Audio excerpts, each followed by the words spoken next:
Alô, comunidade do ICL, 5 horas em ponto do dia 14 de agosto de 2026. A gente começa mais um ICL Urgente com as principais notícias desta sexta-feira. Informação e análise e também atualização dos fatos, mais uma vez com o Bruno Concílio, que já está posicionado na nossa redação. Bruno, vamos adiante, sextou. Sextou, Rodrigo. Boa tarde para você. Boa tarde para você também que está nos assistindo nos canais Instituto Conhecimento Liberta e Eduardo Moreira lá no YouTube. E muito boa tarde para você que está nos ouvindo nas rádios em todo o Brasil.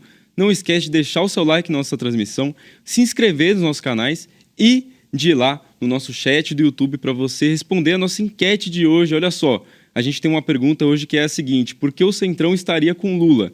Aí tem 3 alternativas. A primeira é para liberar mais emendas, pela incompetência de Flávio ou porque não tem mais ninguém. O que você acha, hein, Rodrigo? Olha, tem que ver por que o Kassab está fazendo toda essa campanha para querer mostrar que o Flávio já acabou. Tem uma malandragem aí do Kassab, né? Nesta frase nós vamos tratar disso daqui a pouquinho. Bruno, é análise, mas é também uma operação política que o Kassab ainda tenta operar no Brasil, tentando mostrar que não tem saída para o Flávio Bolsonaro. Vamos falar disso daqui a pouquinho. Mas antes, a sessão Polícia e Política. Mais uma vez, toque, toque, toque. A Polícia Federal cumpriu mandados de busca e apreensão na casa do ex-governador do Rio de Janeiro, Cláudio Castro, na Barra da Tijuca. Olha ele aí no telão. Castro é um dos alvos no âmbito da Operação Sem Refino, uma ação da polícia que investiga possíveis fraudes que teriam sido praticadas na Refit, antiga refinaria de Manguinhos, no estado do Rio de Janeiro.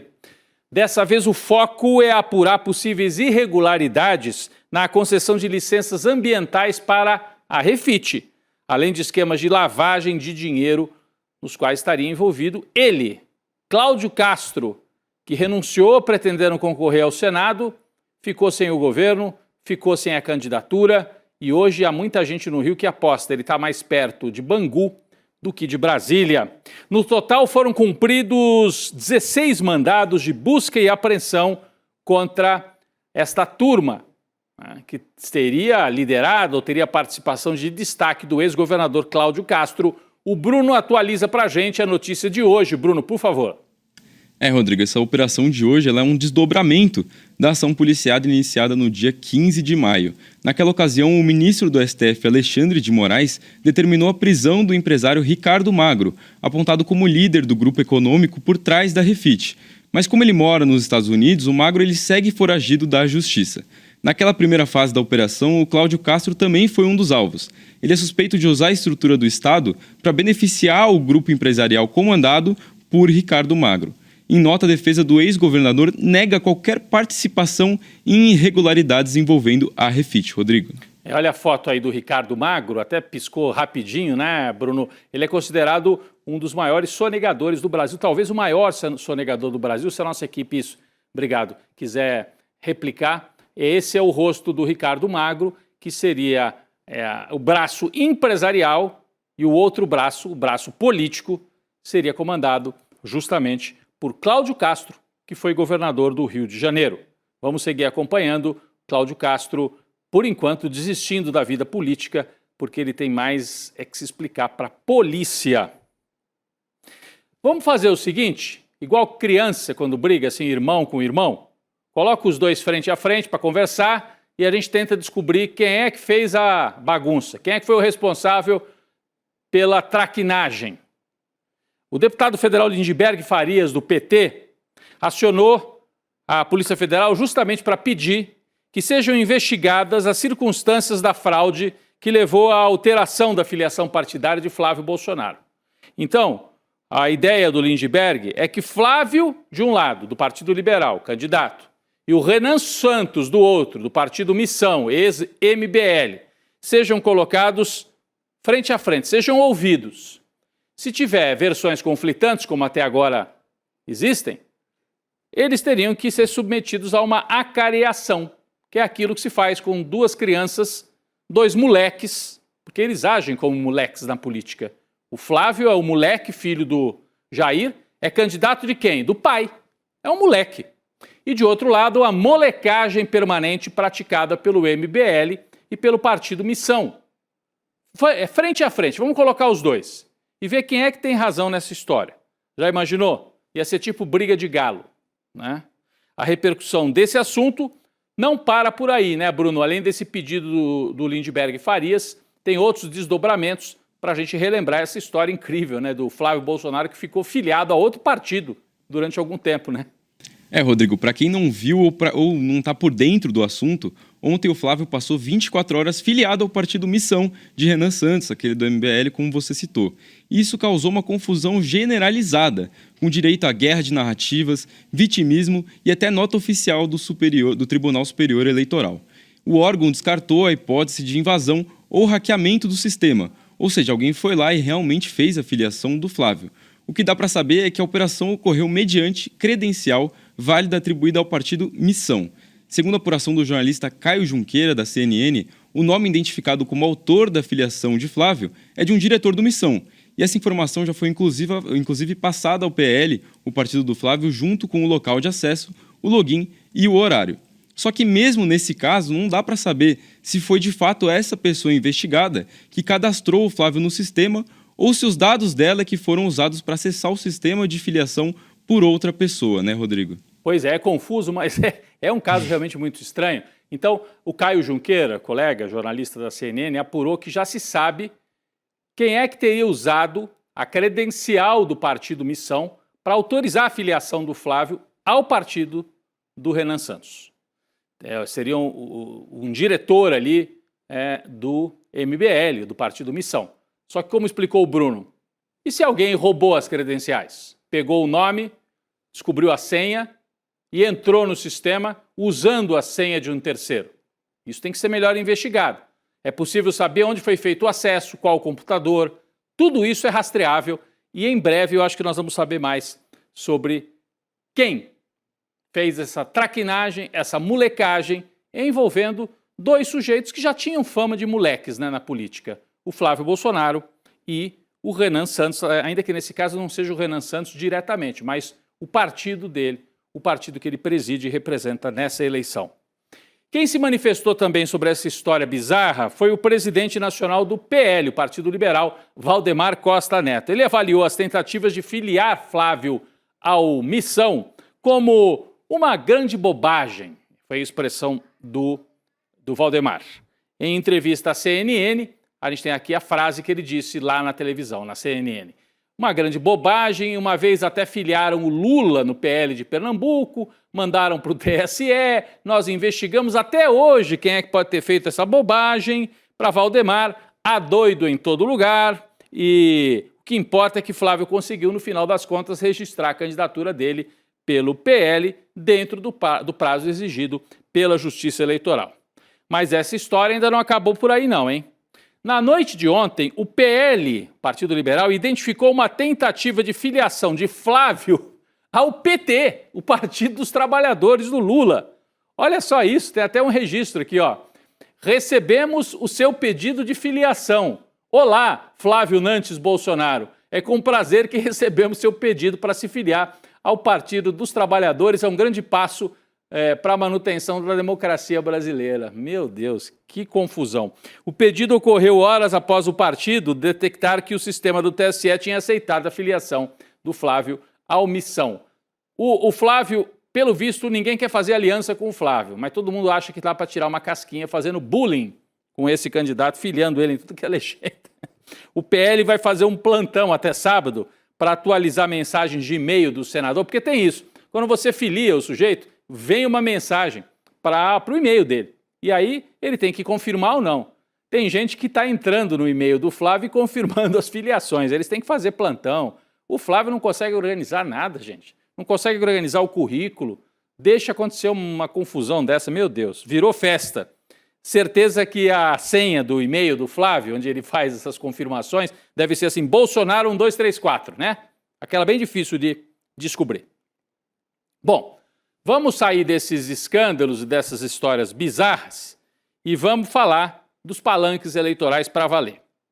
Flávio Bolsonaro tem dito que está com os principais quadros do Centrão ao lado dele na campanha, mesmo com os partidos tendo decidido pela neutralidade, como a gente sabe, União Brasil, Progressistas, Republicano. Ninguém ficou com o Flávio, mas ele está dizendo que ele vai ter o apoio das lideranças, etc, etc. Só que aparentemente faltou o Flávio perguntar a opinião de lideranças importantes do Centrão, aliás, do mais importante. Lembram do Gilberto Kassab? Ele, que já foi prefeito de São Paulo, hoje é presidente do PSD, é um cacique dominante aí no Centrão, né? Inclusive é o candidato a vice na chapa do Ronaldo Caiado. Qual é a chance de Flávio ganhar a eleição? Essa pergunta foi feita ontem por empresários reunidos com o Kassab em São Paulo. E o Bruno vai dizer para a gente, a avaliação do Kassab sobre a candidatura do Flávio não é das melhores. E olha que o Kassab é um veterano da análise e de ler o quadro político. Não é isso, Bruno? Rodrigo, é aquele ditado. Quando você vê o Centrão se afastando do Flávio, é porque eles sabem de alguma coisa que a gente, pessoas normais, que a gente não sabe. Pois bem, o presidente do PSD, o Gilberto Kassab, veio a público falar sobre a situação do Flávio com os partidos do Centrão. Ou seja, dá uma opinião sincera de quem está lá dentro das negociações. Em um encontro com empresários em Higienópolis, São Paulo, que inclusive contou com a presença de Ronaldo Caiado, o Kassab ele disse o seguinte, abre aspas, eu discordo que os partidos de centro estejam neutros. Eu acho que eles estão com o Lula. De 2 em 2 anos eu participo de eleições, vocês sabem da minha reputação de acertar. Eu posso falar para vocês que a chance do Flávio se eleger é 0. Não tem a menor chance, Rodrigo. Ou seja, ele cravou 0 chance para o 01 ganhar a eleição, disse o Gilberto Kassab. É preciso a gente ter um pouquinho de atenção, porque é análise? Ele estava reunido num ambiente fechado, está fazendo uma leitura do quadro político para empresários, para gente que pode botar dinheiro na campanha, pessoal do mercado, etc. Está fazendo a análise. E é verdade que ele geralmente acerta nas análises. O Kassab é aquele cara que estava no governo da Dilma, quando percebeu que o vento estava virando para o outro lado, saiu do governo, apoiou o impeachment e passou para o lado do Temer. Então, ele faz essa leitura de para onde o vento vai. E ele está dizendo, o vento não vai para o lado do Flávio. É só análise? Não. Tem também torcida. E tem também uma operação de discurso para tentar desmontar o Flávio Bolsonaro. Por quê? Por que o Gilberto Kassab está fazendo isso? Porque ele quer emplacar o Caiado ainda, sonha com isso. Eu acho que não tem a menor chance do Caiado ocupar o lugar do Flávio nessa campanha, a não ser que apareça uma fotografia do Flávio Bolsonaro, olha, em situações extremamente constrangedoras, o que até agora não apareceu. O Kassab, portanto, ao dizer a chance do Flávio ganhar é 0, tenta dizer para os empresários, caiam fora e apoiem o Caiado, que talvez tenha alguma chance de derrotar o Lula. Mas, por outro lado, ele também diz que o Centrão está com o Lula. Então indica que o primeiro nome dele é o Caiado e, em segundo, o Lula, e não o Flávio. Ele indica para a turma, para os empresários, num segundo turno, eu vou oficialmente ficar neutro, mas talvez eu até feche mais com o Lula do que com o Flávio. É o que a gente pode depreender dessa avaliação do Kassab. Então a chance do 01 é 0, disse o especialista em ficar no poder, Gilberto Kassab. Bom, parece que o Kassab está certo nessa história de que o Centrão está preferindo o Lula. Porque vejam essa aqui, gente. O presidente do Senado, Davi Alcolumbre, anunciou hoje que vai mesmo despachar para votação a PEC do fim da escala 6x1. Até que enfim. E até eu brincava aqui na redação, 6x1, assim, para os botafoguenses é um termo ruim de trazer hoje, mas é a escala 6x1, não é o resultado do jogo de ontem. Além disso, o Alcolumbre também falou que vai despachar a PEC da segurança pública e os projetos que tratam dos minerais críticos. Lembram que ele estava travando isso, estava deixando na gaveta? Alguma coisa se moveu nesses encontros do Lula com o Alcolumbre e aí mais um do Centrão que prefere fechar acordo com o Lula e dizer, tá bom, destravo, vamos entregar a 6x1, que é o que o Lula está pedindo já há vários meses. A líder do governo no Senado, Tereza Leitão, que é do PT, também anunciou hoje que a PEC do fim da escala 6x1 vai mesmo avançar no Senado, então ela confirma essa informação.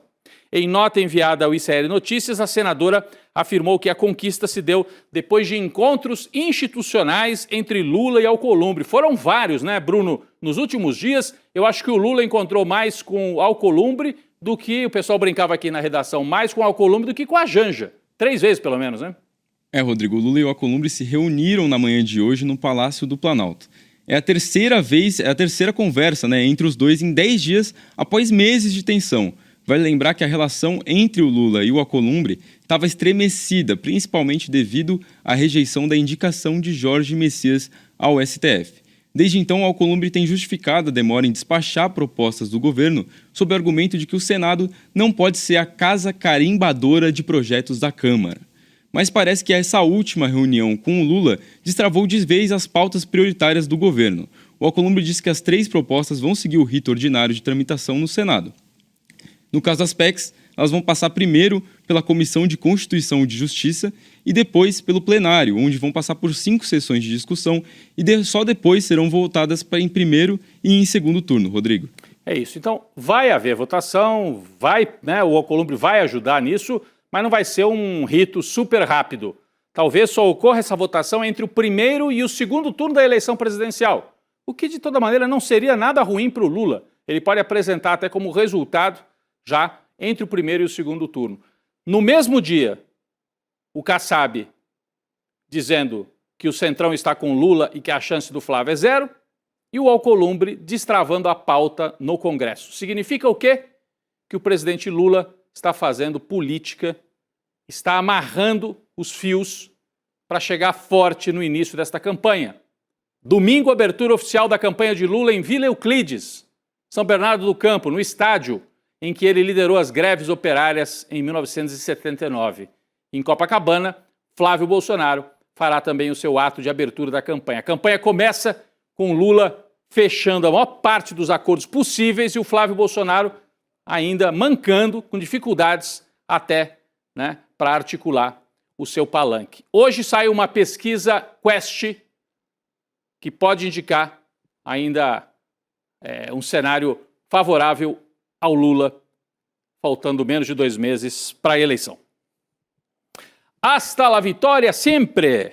Em entrevista hoje aos podcasts Não Inviabilize e As Cunhãs, o presidente Lula afirmou que vai vencer os Estados Unidos no quesito tarifaço. Vamos acompanhar um trecho dessa entrevista de hoje do presidente Lula. Vamos lá. Eu respeito todo mundo. Eu não trato ninguém com desdém. Não sou melhor do que ninguém, mas também não sou pior do que ninguém. Eu só quero ser igual. Então, o que acontece? Eu não tenho os aviões que os Estados Unidos fazem propaganda que tem. Eu não tenho um navio de guerra, ele diz que tem avião, ele tem navio que cabe mais avião do que toda a América do Sul. Eu não tenho. Eu não tenho bomba atômica. O que é que eu tenho? A verdade. A minha consciência e a verdade do meu povo. Então, eu já disse, com mentiras, ninguém ganha do Brasil. E eu vou vencer os Estados Unidos pela narrativa. Como assim? Eu vou dizer, eles taxaram o Brasil com base em mentira. Não vai ser pela guerra, vai ser na base da disputa política. O Lula pretende ganhar a eleição aqui internamente, inclusive usando o excesso de força. Sabe o judô? Luta de judô? Quando o adversário vem com muita força assim, você usa a força dele para derrubá-lo. É isso que o Lula está dizendo. Ele está vindo muito desajeitado do Trump, achando que vai ajudar a extrema-direita aqui no Brasil, e ele vem com tanta força que no final ele vai me ajudar a ganhar a eleição e a ganhar, inclusive, o debate político internacional. Essa fala do Lula vem depois do governo brasileiro ter iniciado o processo para aplicar medidas de reciprocidade contra os Estados Unidos, nesse caso das tarifas, né? Vale dizer que as tarifas lá do Trump chegam a 37% sobre os produtos brasileiros. Está aí a manchete no portal ICL Notícias. Brasil inicia o processo de reciprocidade e pede consultas. Na prática, se um governo estrangeiro impõe sanções ou barreiras unilaterais consideradas injustas, o Brasil pode usar a lei de reciprocidade para reagir na mesma moeda, adotando restrições equivalentes para reequilibrar as relações e proteger a nossa economia. Nessa mesma entrevista, o presidente Lula comentou o impasse envolvendo o novo embaixador dos Estados Unidos nomeado por Trump para o Brasil. Vamos acompanhar esse trecho também, vamos lá. Sabe, eu só quero seriedade. Só quero seriedade. Eu vi dizer, eles queriam mandar 2 pessoas para vir para cá se meter, estudar as urnas. Nós não demos o visto para essas pessoas vir para o Brasil. Eles agora querem que eu apressadamente, sabe, aceite o agrimão do embaixador dele, agora só depois das eleições, porque se o embaixador dos Estados Unidos é importante no Brasil, por que eles ficaram 1 ano e 6 meses sem mandar embaixador para cá e querem mandar faltando 45 dias para as eleições? Então, presidente. Sabe? Então, agora é o seguinte, eu só quero isso. E estou tentando falar com ele. Estou tentando manter um contato com ele, que eu quero ter uma conversa tete a tete com ele. Certo. Sabe? E vou dizer, não se meta nos negócios do Brasil e, sobretudo, na questão da eleição. Não se meta nos negócios do Brasil. Trump, foi o que o Lula disse que vai falar por telefone assim que puder com o presidente dos Estados Unidos, que nas últimas vezes algumas aparições do Trump me parece sonolento, né? Vocês viram aquela cena em que tem um sujeito lá do governo dele falando contra as vacinas e o Trump assim sentado dorme durante a fala do ministro, do secretário lá de saúde dos Estados Unidos. Então o Trump está numa situação ruim nas pesquisas, ruim pessoalmente, politicamente isolado, mas com muito poder militar. O que ele tem hoje é isso: impor o medo, impor sanções e contando com os vira-latas aqui na América do Sul que dão apoio para Trump. Bom, a campanha nem começou oficialmente ainda, a campanha aqui no Brasil, mas nas redes a disputa já está pegando fogo.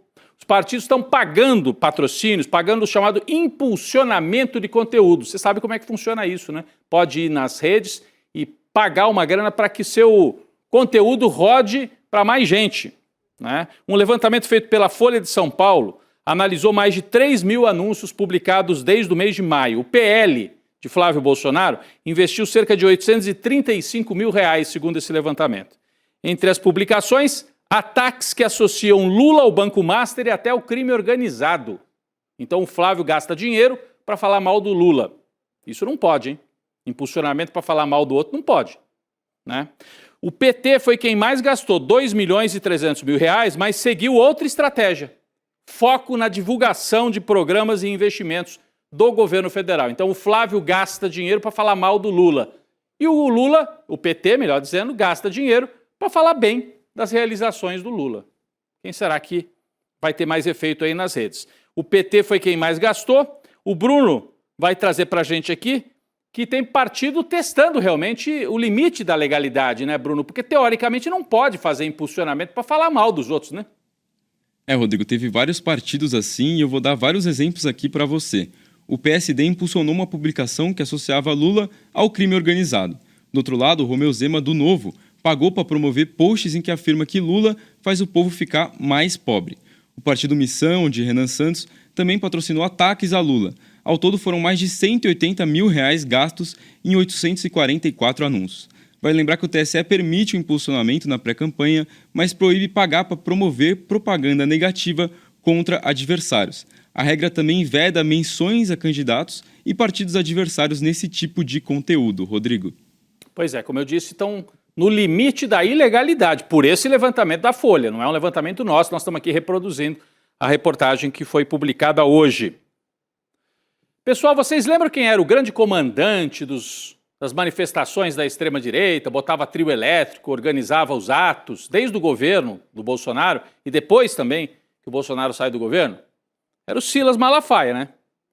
Mas dessa vez parece que o 7 de setembro, que o Malafaia adorava organizar a manifestação, vai perder o hype. Depois de 5 anos organizando os atos, Silas Malafaia vai ficar de fora da organização desse ano. Já mandou avisar: avisa lá que eu não vou. Avisa lá que eu não vou. Agora o problema é do PL. Olha lá, a cara do Malafaia. Cansou, né, Malafaia? Pagar a manifestação, só apanha, não tem espaço na campanha. O Bruno conta mais detalhes sobre isso. O próprio Malafaia, né, Bruno, está anunciando que vai ficar de fora, que não vai mais bancar a manifestação, é isso? Rodrigo, o Malafaia ele disse que só organizava as manifestações porque o Jair Bolsonaro pedia. Mas agora, nas palavras do próprio pastor, Abre aspas, problema é deles. Deus os abençoe e não o desampare. Fecha aspas. E o 7 de setembro não é o único evento do Flávio que vai ficar sem o Malafaia. O pastor também não vai ao lançamento da campanha dele neste domingo em Copacabana. Agora, Rodrigo, se o Flávio organizar a campanha e o 7 de setembro do mesmo jeito que ele está organizando a própria direita, vai dar trabalho, né? O Malafaia pode ter muitos defeitos, mas até que ele organizava direitinho, né? Botava lá o trio elétrico e tudo, organizava os eventos, né? Será que o PL vai conseguir com essas trapalhadas todas do Flávio? Vamos ver, vamos ver. Pessoal, o Daniel Vorcaro, amigo do Flávio, inclusive irmão do Flávio Bolsonaro, quer falar de qualquer jeito. André Mendonça já avisou que não vai negociar, não, diretamente não. O André Mendonça é o ministro que está cuidando do caso. O gabinete do ministro no STF disse ao nosso repórter Kleber Lourenço, aqui do ICL, que não discute as condições de delação que estão sendo propostas pelos advogados. A resposta veio depois que Daniel Bialski, o novo advogado, é a terceira equipe já que o Vorcaro contrata. O novo advogado Bialski pediu uma audiência com o André Mendonça. É estranho, porque quem negocia a delação é a polícia e o Ministério Público. Não é o ministro, que é o juiz, ele vai decidir no fim, mas ele não pode participar da negociação. Isso é ilegal, inclusive. Vorcaro avalia uma nova tentativa de colaboração premiada, seria a terceira, depois que as duas primeiras foram negadas, não avançaram nem com a polícia, nem com a PGR. Bruno, mais detalhes, por favor. Rodrigo, a nova defesa diz que o Vorcaro quer falar e quer colaborar, mas a equipe de Mendonça foi taxativa ao ICL. Abre aspas, o ministro não debate condições de delação com os advogados, fecha aspas. E esse ponto já deu briga no Supremo. Em junho, Gilmar Mendes criticou o Mendonça por conversas sobre uma tentativa anterior de delação e chamou a participação de um juiz na negociação de erro crasso. Agora, Rodrigo, o Mendonça já avisou, pode ter audiência, mas negociar a delação não é com ele. Acho que não precisava nem avisar, né? Porque isso é o básico. O ministro não pode ficar negociando com um réu, com gente que está presa. Não é papel de ministro do Supremo que vai ter que julgar o caso lá na frente. Pessoal, a gente falou agora há pouco a avaliação trouxe, né, a avaliação do Kassab, o Centrão não vai julgar o Flávio, vai preferir. Olha o que está acontecendo em Alagoas, gente, uma novidade de hoje. JH... Cara, tô dando uma interferência. A casaca. Sim. Rodrigo, o JHC ele virou a casaca. O ex-prefeito de Maceió, que foi reeleito pelo PL em 2024, agora tenta se reaproximar do Lula. O João Henrique Caldas, hoje no PSDB, avalia desistir da disputa pelo governo de Alagoas para concorrer ao Senado. A mudança evitaria um confronto com o Renan Filho, que é candidato ao Senado também e é apoiado por Lula. Mas aí o problema muda de lado, né? Porque o Arthur Lira, até então aliado do JHC, também quer uma vaga no Supremo e nessa semana ele se reuniu com Lula em Brasília, fora da agenda oficial. Agora, essa possível mudança de JHC irritou o grupo de Arthur Lira e foi Lira quem incentivou o ex-prefeito a disputar o governo, justamente para não ter o JHC como concorrente ao Senado. Agora os dois podem acabar disputando uma das duas vagas de Alagoas e então, Rodrigo, se o JHC realmente for para o Senado, a reaproximação com o Lula pode terminar em divórcio para o Lira, né, Rodrigo? É bom explicar rapidinho isso, né, gente? Porque quando o Flávio colocou como vice o Alfredo Gaspar, ele estava querendo agradar o Lira. Lembram que ele fez isso? Botou de vice o Alfredo Gaspar, porque daí deixou liberado o caminho para o Arthur Lira se eleger senador em Alagoas. O Lira falou, agora é comigo, agora eu ganho essa vaga. Aí vem o Lula e fecha um acordo com esse JHC, que foi prefeito de Maceió, é um nome muito forte, e diz, JHC, não sai para governador, não sai para o Senado e tira a vaga do Arthur Lira. E aí, provavelmente as duas vagas para o Senado em Alagoas vão ficar com JHC e com Renan Calheiros, e o Lira vai ficar a ver navios no meio do caminho. É a leitura de mais uma operação política bem-sucedida de Lula em Alagoas. Bruno, obrigado por trazer as atualizações. Até me salvou aqui, deu um probleminha aqui na hora de ler essa notícia sobre Alagoas. Vamos embora. Rodrigo, obrigado eu que agradeço. E eu também vou trazer aqui no finalzinho o resultado da nossa enquete. Se liga nessa. Olha só, por que o Centrão estaria com Lula? Foi bem disputada a enquete, olha só, em 26% ficou porque não tem mais ninguém. Com 31% ficou pela incompetência do Flávio e a ganhadora com 43% ficou para liberar mais emendas. Eu fico por aqui, Rodrigo, até mais. Até mais, bom fim de semana. Bruno, o ICL, gente, volta Na segunda-feira, ainda tem o N2 com mais atualização das notícias e análise. E eu queria deixar aqui um convite. Você está com saudade do Despertar? O encontro presencial da comunidade do ICL? Pois é, vem mais uma edição aí. Vai ser em setembro. Você pode já garantir o seu ingresso. Você tem a venda de ingressos aí, ó, em icl.com.br/evento, é o evento presencial do ICL. Entre no grupo para garantir o seu ingresso e ter acesso a todas as novidades, o que vem nesse grande encontro da comunidade do ICL, que vai acontecer em setembro, dias 19 e 20 de setembro, no Vibra São Paulo, uma grande casa de espetáculos aqui. Faça a sua reserva e venha para esse encontro da nossa comunidade. O ICL Urgente volta na segunda, vem aí o N2 com a Gabi e o Chico, eu também estarei por lá. Valeu!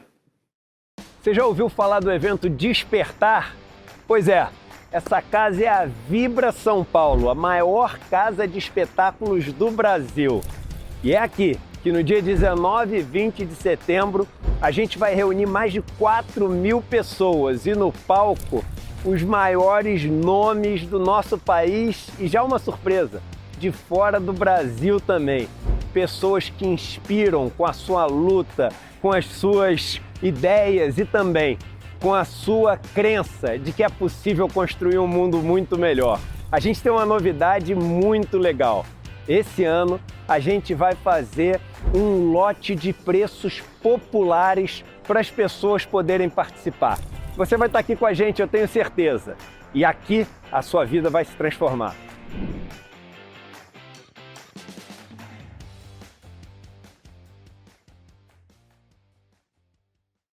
No ICL, o conhecimento transforma realidades. São mais de 300 cursos com alguns dos maiores nomes do Brasil, em economia, política, filosofia, história, finanças pessoais, autoconhecimento e muito mais. Aqui, cada aluno faz parte de um projeto único, 100% independente e financiado pelos próprios estudantes. É graças a quem se torna aluno que o ICL existe e o jornalismo livre chega até você. Se inscreva agora em icl.com.br e torne-se aluno. Estude, apoie e faça parte da revolução do conhecimento.